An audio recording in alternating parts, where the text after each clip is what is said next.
তোমাকে ধন্যবাদ জানাই এই ভিডিওতে ক্লিক করার জন্য। আশা করি তুমি ভিডিওটি দেখার মাধ্যমে তোমার পড়াশোনাটাকে সামান্য হলেও এগিয়ে নিয়ে যেতে পারবে। তোমাদের এরকম কি কোনো প্রশ্ন করা হতে পারে না কখনো যে একটা বক্সের মধ্যে তিনটা মৌল দেওয়া থাকবে এবং তিনটা মৌলের পর্যায় এবং গ্রুপ সংখ্যা দেওয়া থাকবে এবং এই উদ্দীপকের আলোকে তোমাদেরকে 4টা প্রশ্ন করা হবে। তো এই ধরনের প্রশ্নের জন্য তোমরা কি প্রস্তুত আছো? দেখো এখানে দেওয়া আছে যে 3 নম্বর অর্থাৎ খ, গ এবং ঘ এই 3টা প্রশ্নের ক্ষেত্রে একটু খেয়াল করে দেখো। খতে বলা হচ্ছে ফ্লোরিনকে সবচেয়ে তড়িৎ-ঋণাত্মক মৌল বলা হয় কেন। তারপরে লাস্টের যে ঘটা সেখানে বলা হচ্ছে আয়নীকরণ শক্তি, ইলেকট্রন আসক্তির ক্রম বিশ্লেষণ করো। ক্রম বিশ্লেষণ করা মানে হচ্ছে যে এই 3টা মৌলের মধ্যে কার আয়নীকরণ শক্তি কম, কার সবচেয়ে বেশি, এরকম একটা ঊর্ধ্বক্রম অনুসারে সাজিয়ে লেখা, এটি হচ্ছে ক্রম বিশ্লেষণ করা। তো এই ধরনের প্রশ্নের উত্তর কি তুমি দিতে পারবে? যদি উত্তর দিতে না পারো তাহলে আজকের এই ক্লাসটি তোমার জন্য। স্বাগতম জানাই আজকের রসায়ন ক্লাসে তোমাকে।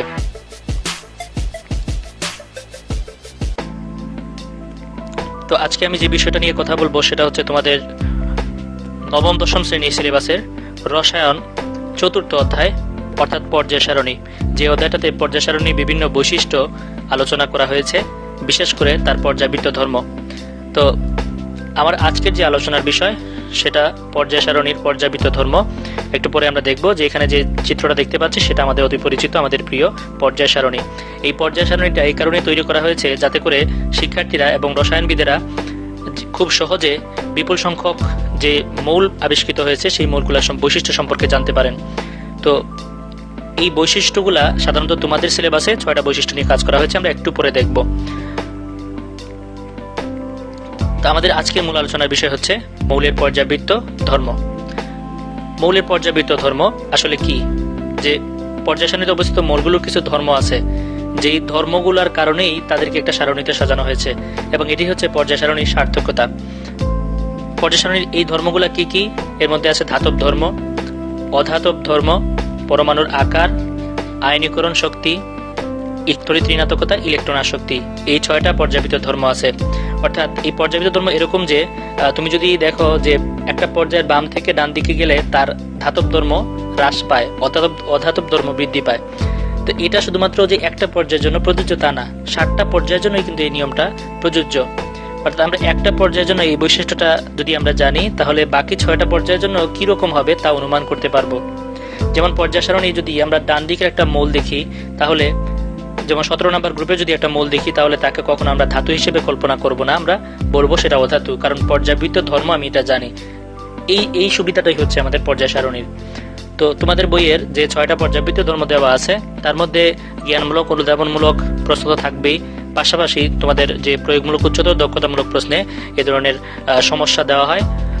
তোমরা এই সমস্যাগুলোর উপর একটা ভালো একটা ধারণা তৈরি করবে যাতে করে তুমি পরীক্ষায় প্রশ্ন আসলে উত্তর দিতে পারো। আগে থেকে তোমার যদি ধারণা থাকে সেটা খুবই ভালো। তো প্রথমত আমরা যে জিনিসটা দেখবো সেটা হচ্ছে পারমাণবিক ব্যাসার্ধ, কারণ পারমাণবিক ব্যাসার্ধের উপর ভিত্তি করেই কিন্তু বাকি 3টা বৈশিষ্ট্য, আজকে আমি 4টা বৈশিষ্ট্য নিয়ে কথা বলবো।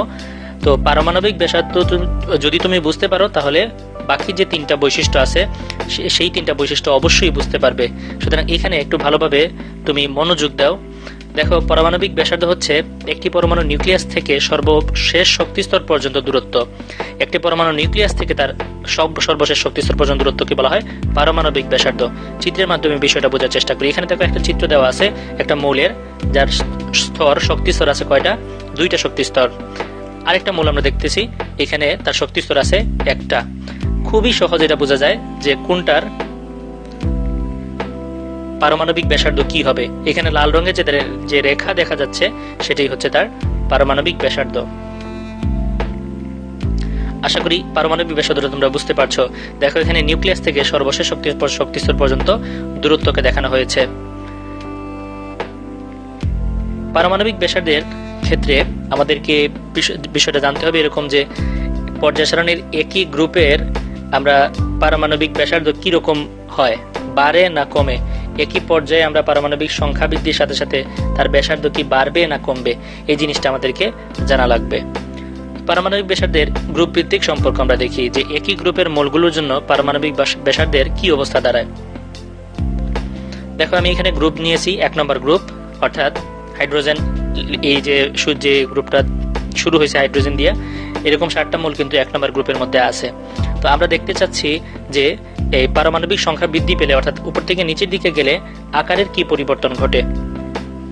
দেখো এখানে 3টা মূল আমি নিয়েছি। কোন 3টা মূল? এই যে লিথিয়াম, সোডিয়াম এবং পটাশিয়াম, এই 3টা মূলকে আমি নিয়েছি। তো লিথিয়ামের জন্য শক্তি স্তর কয়টা? 2টা হবে, যেহেতু দ্বিতীয় পর্যায়ের মূল। তারপরে সোডিয়ামের জন্য শক্তি স্তর হবে 3টা এবং পটাশিয়ামের জন্য হবে শক্তি স্তর কয়টা? 4টা। তাহলে এখানে তোমরা বলো তো পারমাণবিক ব্যাসার্ধ কোনটার বেশি? হ্যাঁ, অবশ্যই পটাশিয়ামের পারমাণবিক ব্যাসার্ধ সবচেয়ে বেশি, কারণ এখানে তার শক্তি স্তর বেশি। এখান থেকে আমরা বুঝতে পারছি যে পর্যায় সারণীর যখন আমরা উপর থেকে নিচের দিকে নামতে থাকি তখন তার শক্তি স্তর বাড়ে, যার কারণে তার পারমাণবিক ব্যাসার্ধের মান বৃদ্ধি পায়। যেহেতু এখানে আকার বাড়ছে, সুতরাং আমরা বলতে পারি পারমাণবিক সংখ্যা বৃদ্ধি পেলে অর্থাৎ উপর থেকে নিচের দিকে আসলে একই গ্রুপের তার আকার বৃদ্ধি পাবে, অর্থাৎ পারমাণবিক ব্যাসার্ধ বৃদ্ধি পাবে। তো এই জিনিসটা আমরা এখানে বলতে পারি, একই গ্রুপের পারমাণবিক সংখ্যা বৃদ্ধির সাথে সাথে মূলসমূহের পারমাণবিক ব্যাসার্ধ বৃদ্ধি পায়। আশা করি আমি কথাগুলো দ্রুত বললেও তোমরা বুঝতে পারছো। পারমাণবিক ব্যাসার্ধের পর্যায় ভিত্তিক সম্পর্ক, আগে দেখেছিলাম আমরা গ্রুপ ভিত্তিক সম্পর্ক, এখন দেখব পারমাণবিক ব্যাসার্ধের পর্যায় ভিত্তিক সম্পর্ক কিরূপ। দেখো আমি তৃতীয় পর্যায়ে 3টে মূলকে নিয়েছি, সোডিয়াম, ম্যাগনেসিয়াম এবং অ্যালুমিনিয়াম। এই 3টা মূলই কিন্তু তৃতীয় পর্যায় সারণীর। তো আমি চতুর্থ পর্যায়ে 3টা মূল নিতে পারতাম, ষষ্ঠ পর্যায়ে 3টা মূল নিতে পারতাম, এটা কোনো ম্যাটার না, সব ক্ষেত্রেই কিন্তু একই ফলাফল আসবে।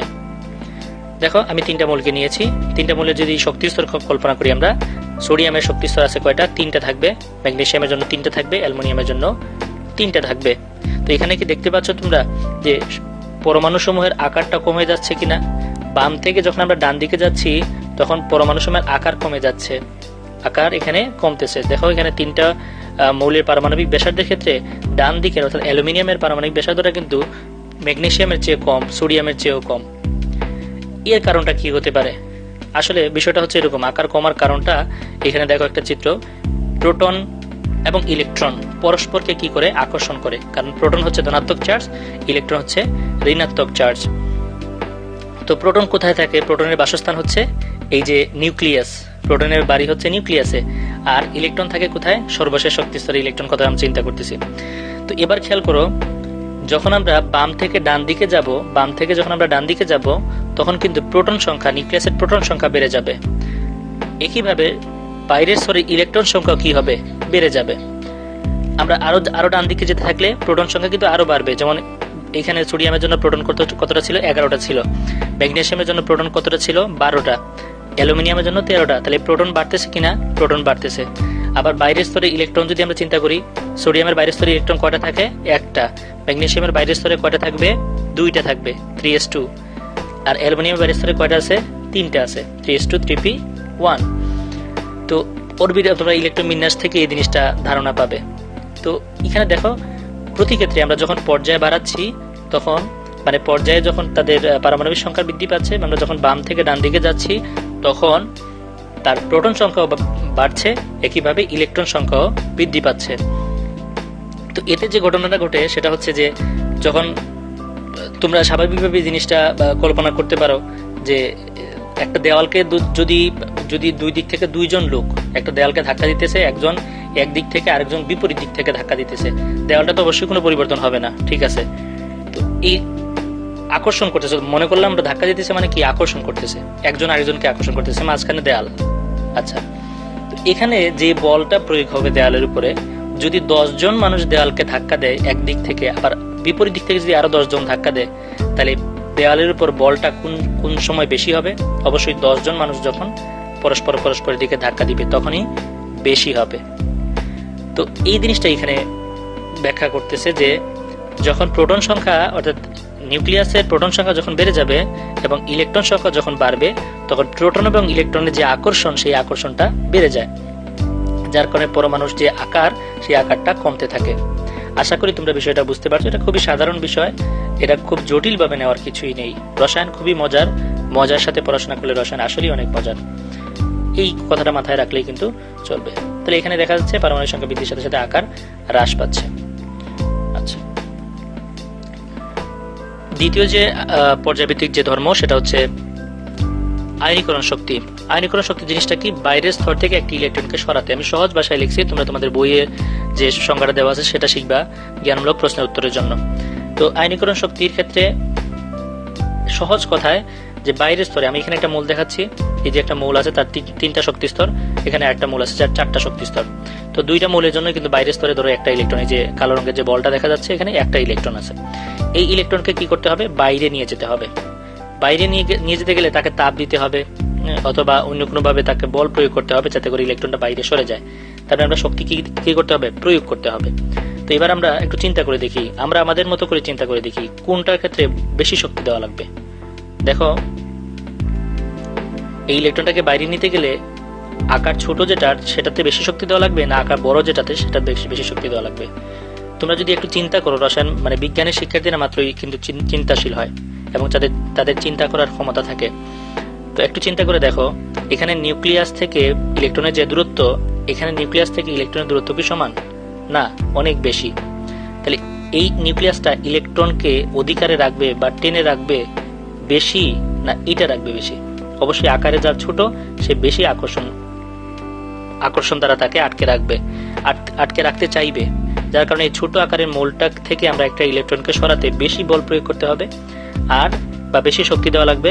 আর বড় আকারের মোলটা যেহেতু নিউক্লিয়াস থেকে ইলেকট্রন অনেক দূরে আছে, সেহেতু কম শক্তি প্রয়োগ করি আমরা কিন্তু এই ইলেকট্রনকে বাইরের স্তর থেকে সরিয়ে ফেলতে পারি। এখান থেকে আমরা বলতে পারি যে আকার যত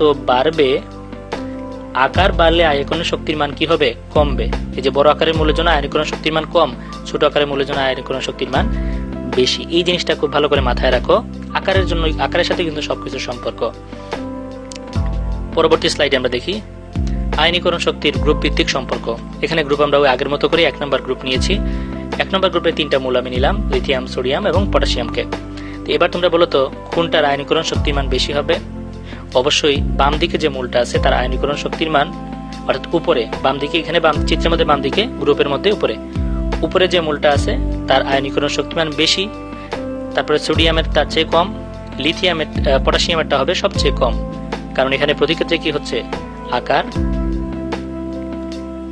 বৃদ্ধি পাচ্ছে, অর্থাৎ একই গ্রুপে যেহেতু আকার বৃদ্ধি পায় ফলে আয়নীকরণ শক্তির মান কমে। এই কথাটাই আমাদের কিন্তু জানতে হবে। একই গ্রুপে পারমাণবিক সংখ্যা বৃদ্ধি পেলে, অর্থাৎ উপর থেকে নিচের দিকে নামতে থাকলে আয়নীকরণ শক্তির মান হ্রাস পায়। এই কিওয়ার্ডটা মনে রাখবে। পর্যায়ভিত্তিক সম্পর্ক। তৃতীয় পর্যায়ে 3টা মৌল, সোডিয়াম, ম্যাগনেসিয়াম এবং অ্যালুমিনিয়াম। 3টার আকার দেখতেছি আমরা, যেহেতু একই পর্যায়ে সেহেতু পারমাণবিক সংখ্যা বাড়তে থাকলে বাম থেকে ডান দিকে আসলে আকারটা কি হয়ে যায়? হ্রাস পেয়ে যায়, ছোট হয়ে যায়। এর কারণটা আমরা আগে দেখেছি পারমাণবিক ব্যাসার্ধের ক্ষেত্রে। তো খেয়াল করো, আকার যেহেতু হ্রাস পাচ্ছে সেহেতু আমরা বলতে পারবো সোডিয়ামের চেয়ে অ্যালুমিনিয়ামের আয়নীকরণ শক্তিমান বেশি হবে। কারণ অ্যালুমিনিয়ামের যেহেতু আকারটা ছোট সেহেতু একটা ইলেকট্রনকে সরাতে অপেক্ষাকৃত বেশি বল প্রয়োগ করতে হবে। ম্যাগনেসিয়ামের জন্য দেখা যাচ্ছে ম্যাগনেসিয়ামের ক্ষেত্রে আয়নীকরণ শক্তির মানটা সোডিয়ামের চেয়ে বেশি হবে কিন্তু অ্যালুমিনিয়ামের চেয়ে কম হবে। আশা করি তোমরা এখানে বুঝতে পারছো। এজন্য তৃতীয় পর্যায়ে সোডিয়ামের আয়নীকরণ শক্তির মান সবচেয়ে কম। তোমাদের ওইখানে অনুধাবনমূলক প্রশ্নে কিন্তু আমি জিনিসটা দিয়েছিলাম। আকার কমছে সেজন্য তার আয়নীকরণ শক্তির মান বাড়বে। তাহলে একই পর্যায়ে বাম থেকে ডান দিকে আসলে আয়নীকরণ শক্তির মান বৃদ্ধি পায়, আর একই গ্রুপের উপর থেকে নিচ দিকে নামলে আয়নীকরণ শক্তির মান হ্রাস পায়। এবার আসো তৃতীয় যে পর্যায়বৃত্ত ধর্ম আছে সেটা হচ্ছে ইলেকট্রন আসক্তি। ইলেকট্রন আসক্তি মানে হচ্ছে ইলেকট্রনের প্রতি আগ্রহ। আসক্তি মানে কি? আমরা মাদক আসক্তি, মাদকের প্রতি আগ্রহ। আর ইলেকট্রন আসক্তি মানে যে একটা নিউক্লিয়াসের ইলেকট্রনের প্রতি আগ্রহ। ইলেকট্রনকে আনতে যে শক্তি লাগে তার, বা যে শক্তি সে অনুভব করে ইলেকট্রনের প্রতি, অর্থাৎ নিউক্লিয়াস। তাহলে এখানে দেখো 2টা মৌল দেখাচ্ছি আমরা। 2টা মৌলের ক্ষেত্রে একটা বাম দিকে যে মৌলটা আছে তার আকার ছোট এবং ডান দিকেটার আকার বড়।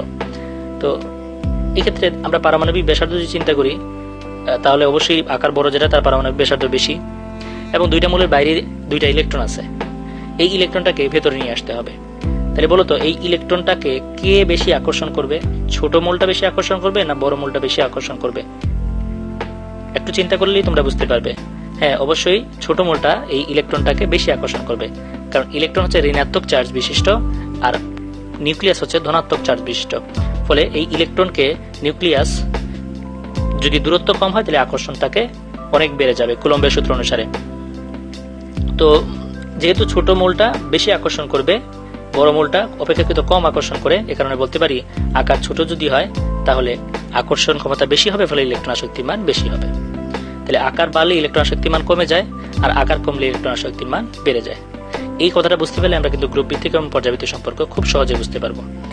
দেখো, ইলেকট্রন আসক্তির যে গ্রুপ ভিত্তিক সম্পর্ক, একটা গ্রুপ নিলাম 16 নম্বর গ্রুপ। ইলেকট্রন আসক্তি সাধারণত অধাতুর ক্ষেত্রে হয়ে থাকে, কারণ অধাতু ইলেকট্রনকে গ্রহণ করে আর ধাতু ইলেকট্রন ত্যাগ করে। তো দেখো 16 নম্বর গ্রুপের এখানে 6টা মূল দেওয়া আছে। তো এই 6টা মূল থেকে আমরা 3টা মূল নিলাম, অক্সিজেন, সালফার এবং সেলেনিয়াম। তো এই 3টা মূলের জন্য আকার কার সবচেয়ে বড়? সবচেয়ে বেশি আকার কার? সেলেনিয়ামের। অক্সিজেনের আকার সবচেয়ে ছোট, এই কারণে আকার ছোট হওয়ার কারণে অক্সিজেন ইলেকট্রন আসক্তির মান বেশি হবে, আর সেলেনিয়ামের ইলেকট্রন আসক্তির মান কম হবে। তারপরে যে টেলোরিয়াম আছে, এখানে টেলোরিয়ামের ইলেকট্রন আসক্তির মান আরো কম হবে। এরকম একই গ্রুপে আমরা উপর থেকে নিচ দিকে গেলে তার ইলেকট্রন আসক্তির মান হ্রাস পায়, এই কথাটা মনে রাখবে। ইলেকট্রন আসক্তির মান কি হবে? হ্রাস পাবে একই গ্রুপে। আর পর্যায়ভিত্তিক সম্পর্ক যদি আমরা খেয়াল করি, তাহলে যাই হোক এখানে আকার বাড়তেছে, যার কারণে তার একই গ্রুপের পারমাণবিক সংখ্যা বৃদ্ধির সাথে সাথে মৌলসমূহের ইলেকট্রন আসক্তির মান হ্রাস পাবে। পর্যায়ভিত্তিক সম্পর্ক কি? তিনটা, এখানে তৃতীয় পর্যায়ে আমরা নাইট্রোজেন নিয়েছি, অক্সিজেন এবং ফ্লোরিনকে নিয়েছি। তৃতীয় পর্যায়ে নাইট্রোজেন, অক্সিজেন, ফ্লোরিন, ডান দিকে 3টা মৌল। তো দেখো এখানে আকার ভিত্তিক যদি রিলেশনটা আমরা দেখি, ফ্লোরিনের আকার সবচেয়ে ছোট, নাইট্রোজেনের আকার কিন্তু এখানে 3টা মৌলের জন্য বড়। তার আগে আরো বড় আকারের মৌল আছে পর্যায় 3-এর। যাই হোক আমি 3টা মৌল নিয়েছি লাস্টের দিকের, 15, 16, 17 3টা গ্রুপের। তো এখানে ফ্লোরিনের আকার কিন্তু ছোট, যার কারণে সে একটা ইলেকট্রনকে বেশি আকর্ষণ করবে, তার ইলেকট্রনের প্রতি আসক্তি বেশি, কারণ নিউক্লিয়াস থেকে তার বাইরের স্তরের দূরত্ব কি কম। আর নাইট্রোজেনের আকার কিন্তু এখানে অপেক্ষাকৃত বড়, যার কারণে নাইট্রোজেনটা ওই ইলেকট্রনটাকে অপেক্ষাকৃত কম আকর্ষণ করবে। এ কারণে যেহেতু এখানে আকার আস্তে আস্তে কি হচ্ছে, কমছে, এ কারণে আমরা বলতে পারি একই পর্যায়ে পারমাণবিক সংখ্যা বৃদ্ধির সাথে সাথে তাদের ইলেকট্রন আসক্তির মান বৃদ্ধি পায়। তো তোমাদের পরীক্ষায় যে কোনো 3টা মৌল দেওয়া হতে পারে, সেই 3টা মৌল থেকে তোমরা কি করবা, ওই তাদের অবস্থান নির্ধারণ করবা, দেখবা যে তাদের কোন গ্রুপে কোন পর্যায়ে আছে, এখান থেকে তুমি বলতে পারবে যে কার ইলেকট্রন আসক্তি বেশি, কার ইলেকট্রন আসক্তি মান কম। সর্বশেষ তড়িৎ ঋণাত্মকতা, খুব সংক্ষেপে বলবো। তড়িৎ ঋণাত্মকতা হচ্ছে সমযোজী বন্ধনের ক্ষেত্রে যখন দুটি মৌল সমযোজী বন্ধনে আবদ্ধ হয়, তখন একটি মৌল কিন্তু বেশি ইলেকট্রনটাকে বেশি টানে, বা যদিও তারা শেয়ার করে বন্ধনে অংশগ্রহণ করছিল, কিন্তু শেয়ার করার পরও অনেকেই আছে যে ধোঁকাবাজি করে, এরকম যদি কোনো মৌল থাকে সে কিন্তু ইলেকট্রনটাকে বেশি তার নিজের কাছে নিয়ে নেয়। এই যে বেশি নেওয়ার যে একটা প্রবণতা, এটাকে বলা হয় তড়িৎ ঋণাত্মকতা। সংজ্ঞাটা তোমরা বই থেকে শিখে নিবা। তো তড়িৎ ঋণাত্মকতা বোঝার জন্য আমরা এখানে 2টা মৌল নিয়েছি আগের মতো করে। আকার ডান পাশেটা আকারটা বড়, তো আকার বাড়লে ওই আগের মতো অবস্থা, ইলেকট্রন আসক্তির মতো অবস্থা। তড়িৎ ঋণাত্মকতা, ইলেকট্রন আসক্তি প্রায় সিমিলার। তো যেহেতু আকার ছোট যে মৌলটার, সেখানে নিউক্লিয়াস থেকে বাইরের স্তরে ইলেকট্রনের দূরত্ব কম, যার কারণে এখানে ইলেকট্রন তড়িৎ ঋণাত্মকতার মান বেশি হবে। গ্রুপ ভিত্তিক সম্পর্ক, গ্রুপ 17কে নিয়েছি, ফ্লোরিন, ক্লোরিন, ব্রোমিন, আয়োডিন, অ্যাসিটিন এবং টেনেসাইন। এখানে টোটাল তোমার 6টা মৌল আছে। তো এদের তড়িৎ ঋণাত্মকতার ক্ষেত্রে গ্রুপ ভিত্তিক সম্পর্কটা কিরকম হবে? দেখো এখানে 3টা মৌল, ফ্লোরিন, ক্লোরিন এবং ব্রোমিন, একই গ্রুপের 3টা মৌল। তাহলে আকার কার সবচেয়ে বড়? ব্রোমিনের আকার সবচেয়ে বড়, ফ্লোরিনের আকার কিন্তু সবচেয়ে ছোট 17 নম্বর গ্রুপে। এই কারণে আকার ফ্লোরিনের ছোট হওয়ার কারণে ফ্লোরিনের তড়িৎ ঋণাত্মকতার মান বেশি হবে, ক্লোরিনের তার চেয়ে কম হবে, ব্রোমিনের তার চেয়েও কম হবে। তাহলে একই গ্রুপে পারমাণবিক সংখ্যা বৃদ্ধির সাথে সাথে কি হবে? তড়িৎ ঋণাত্মকতার মান হ্রাস পায়। ঠিক আছে, তড়িৎ ঋণাত্মকতার মান হ্রাস পাবে। কেন? কারণ পারমাণবিক সংখ্যা বাড়লে আকার শক্তিস্তর সংখ্যা বাড়বে, ফলে আকার বৃদ্ধি পাবে, আর আকার বৃদ্ধি পেলে তড়িৎ ঋণাত্মকতা অটোমেটিক্যালি হ্রাস পায়। আচ্ছা, তারপরে তড়িৎ ঋণাত্মকতা পর্যায়ভিত্তিক সম্পর্ক কিরকম? পর্যায়ভিত্তিক সম্পর্ক দ্বিতীয় পর্যায়ে 3টা মৌলকে নিলাম, কার্বন, নাইট্রোজেন, অক্সিজেন। দেখো কার্বন, নাইট্রোজেন, অক্সিজেনের ক্ষেত্রে কার্বনের আকার সবচেয়ে বড়, অক্সিজেনের আকার ছোট, কারণ একই পর্যায়ের বাম থেকে ডান দিকে গেলে তার আকার হ্রাস পেতে থাকে, কমতে থাকে। তো আকার যেহেতু এখানে কমছে, তার মানে আমরা এখানে বুঝতে পারতেছি অক্সিজেনের তড়িৎ ঋণাত্মকতার মান বেশি। কার্বনের 2.5, নাইট্রোজেনের হচ্ছে 3, অক্সিজেন 3.5। তো তড়িৎ ঋণাত্মকতার মানের কথা আমি বলতেছি। তো দেখো অক্সিজেন তড়িৎ ঋণাত্মকতার মান 3.5 আর কার্বনের 2.5, তার মানে কার্বনের চেয়ে অক্সিজেন তড়িৎ ঋণাত্মকতার মান বেশি, কারণ কি তার আকার ছোট।